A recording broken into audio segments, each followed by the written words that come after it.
La historia está llena de pandemias.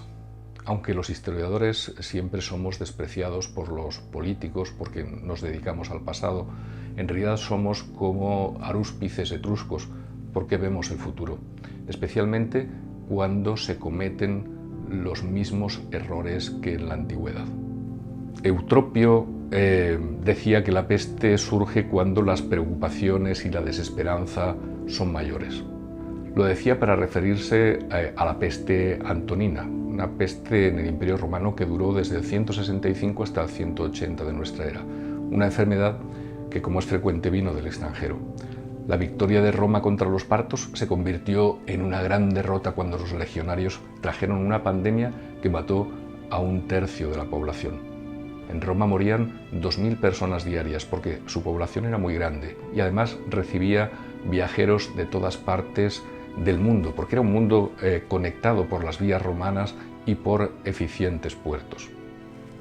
La gente tenía miedo de salir de sus casas. Se paralizó el comercio. Casi todas las fuerzas de seguridad de la época, los legionarios, los soldados romanos, perecieron por la pandemia. Todos vivían una época de gran angustia. Los emperadores llamaron a los mejores expertos internacionales.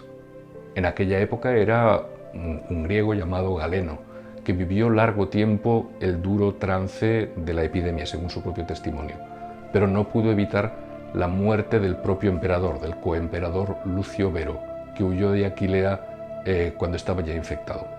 Seguro que habría tenido más oportunidades de sobrevivir con los cuidados médicos de Galeno que huyendo de la enfermedad que ya llevaba consigo.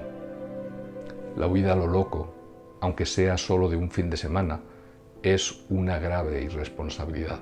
Lo era en aquel tiempo y lo es ahora también. Para tiempos de pandemia, que son épocas de irresponsabilidades y de bulos, Marco Aurelio, que gobernó solo sin Lucio Vero, su hermano adoptivo, tenía una propuesta.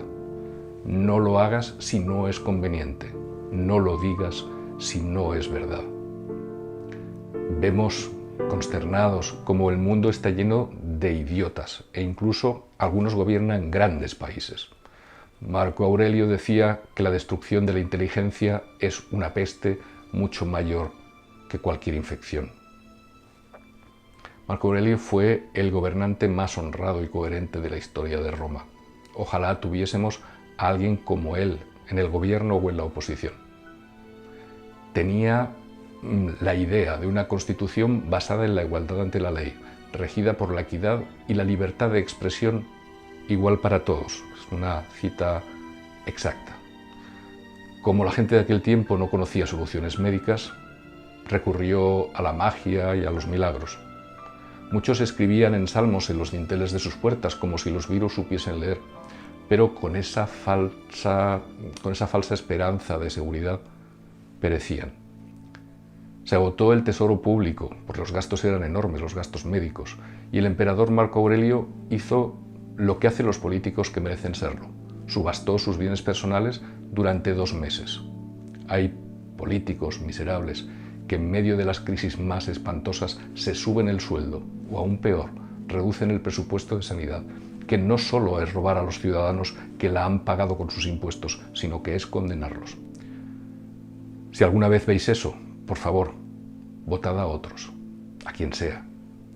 Marco Aurelio, que trabajaba seriamente por su pueblo, reorganizó los servicios públicos, impulsó reformas legislativas en favor de las personas en riesgo, incluidas las mujeres, los niños o los esclavos.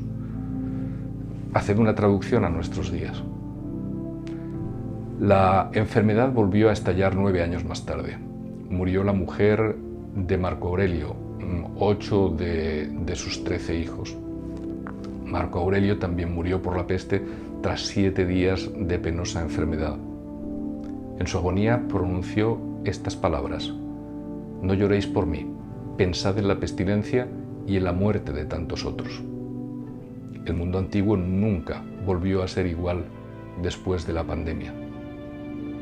¿Tú cómo quieres que sea el mundo que amanecerá cuando esta epidemia mundial termine? Va a depender de cómo quieres ser tú. Marco Aurelio propone un primer paso. Él dice literalmente, amóldate a las cosas que te han tocado en suerte y a las personas con las que te han tocado en suerte vivir, ámalas, pero de verdad.